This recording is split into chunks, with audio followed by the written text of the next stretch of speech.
You are being lied to. It's the biggest lie stopping you from the life you want, and you tell it to yourself every single morning. The lie is this: I need to feel motivated to start. You look at that mountain, that difficult phone call, that overwhelming project, that fitness goal, and you stand there waiting for the feeling to arrive. And it never does. Why? Because motivation is a myth. It is the result of action, not the cause. You don't wait for the feeling, you force the move to create the feeling. But here is where you lose the war. The moment you have the impulse to do the right thing, there is a 5-second window. That tiny critical lag is where your brilliant, cowardly brain jumps in and talks you out of it. Hesitation kills action. It's the death of your dreams.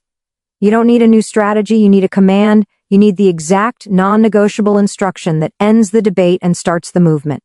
This is your personal Ayat. The second you feel the resistance, you will declare one thing out loud. Stop waiting for permission. Stop analyzing. Stop debating. Declare it now. I am in motion. That is the command that defeats inertia. That is the phrase that hacks your brain. Stick with me, because in the next few minutes, I'm going to show you exactly how to use this single phrase to obliterate procrastination and take back control of your entire life. Let's go. Most people fundamentally misunderstand the entire equation of success. They treat motivation like a weather forecast. They check for it every morning, and if it's sunny, meaning they feel energized and inspired, they'll work. But if it's cloudy, meaning they feel tired or hesitant, they assume they can't start. This is the biggest lie you tell yourself. You're waiting for an emotional permission slip that will never arrive. The profound truth is that motivation is not the cause of action. It is the result of action. Think about the psychological sequence. You don't feel motivated to clean your desk. You force yourself to put away one item. That one small, completed task creates a tiny burst of momentum, a flicker of dopamine, that sense of accomplishment, the realization that you are capable of doing the hard thing. That is the feeling we call motivation. You successfully hack the system. The feeling doesn't come first. You have to create the proof. You have to push the rock to get the roll. When you are staring at a difficult task, the first 5 minutes are always trash. They are uncomfortable, awkward, and filled with mental resistance. But by forcing yourself into those 5 minutes, by initiating the action, you generate the energy you need to sustain it. You don't need a cheerleader, you need to be a starter. Stop prioritizing your feelings over your future. Stop waiting for the inspiration and just make the move. The motivation will find you once you're already moving.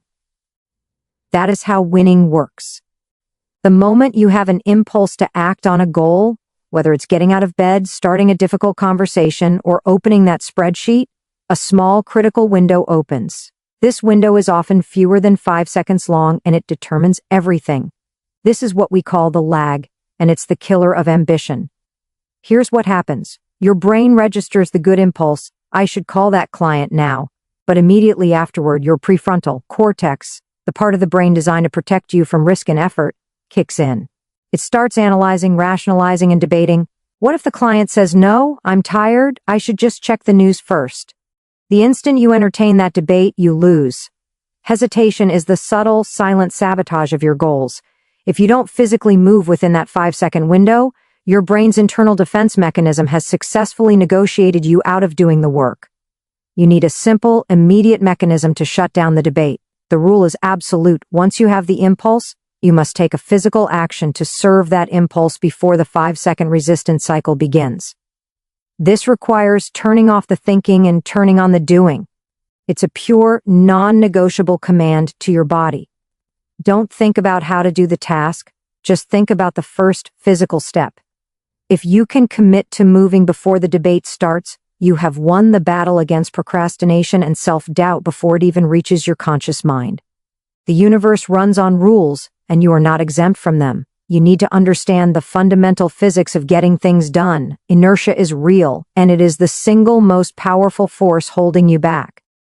Think of yourself as a massive boulder sitting at the bottom of a hill. Your goal, the mountain of tasks, the complete project, the perfectly clean garage, is the very peak.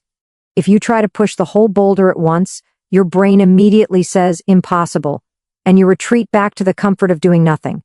That resistance is the cost of inertia, and it's why the hardest part of any task is never the middle or the end, it is always the beginning. Your entire strategy needs to shift from focusing on the massive finish line to focusing exclusively on the minuscule starting line. The primary, non-negotiable goal is simply to achieve a change in state, to move from 0 to 1. This means shrinking your initial steps so small it feels ridiculous and undeniable. We're not aiming for perfection, we are aiming for motion. If you need to write a presentation, the win is opening the blank slide deck. If you need to run 5 miles, the win is tightening the laces on your sneakers. When you make the starting line that small, your debating brain can't justify the paralyzing resistance. Once you've achieved that initial tiny movement, you have defeated inertia, and the laws of motion take over. Momentum is built by minimal, immediate action, and once you start rolling, it becomes infinitely easier to keep going. Get the wheel turning. That's the only job you have right now. The biggest obstacle to your goals isn't lack of ability, it's the highly evolved, overthinking part of your brain, the prefrontal cortex. This is the analyzer, the strategist, and unfortunately, the master procrastinator. When you have a good idea, say, I should start that budget, the PFC immediately intercepts it. It doesn't just log the task, it pulls up 5 years of associated memories. It starts risk assessment, it asks why now, and it quickly generates a paralyzing list of steps. The trigger phrase, the Ayat, is a direct verbal hack designed to circumvent this whole bureaucratic mess. It is not an invitation for discussion. It is a full stop on analysis. You're not trying to logically convince yourself to work, you're issuing a non-negotiable order to your motor functions. By shouting or declaring the phrase, you engage the immediate reflexive parts of your brain, forcing physical movement before the PFC has time to spin up its complex web of excuses. The phrase acts like a simple, overriding instruction, like pressing the emergency start button. It doesn't matter if the first action is smart or efficient, it only matters that you moved, because that movement prevents the debate, keeps the critical 5-second window clear, and pushes the control back to the action-oriented part of your being. This is how you reclaim control from the analyst and give it back to the doer. When you feel truly overwhelmed, paralyzed, if the goal is to build a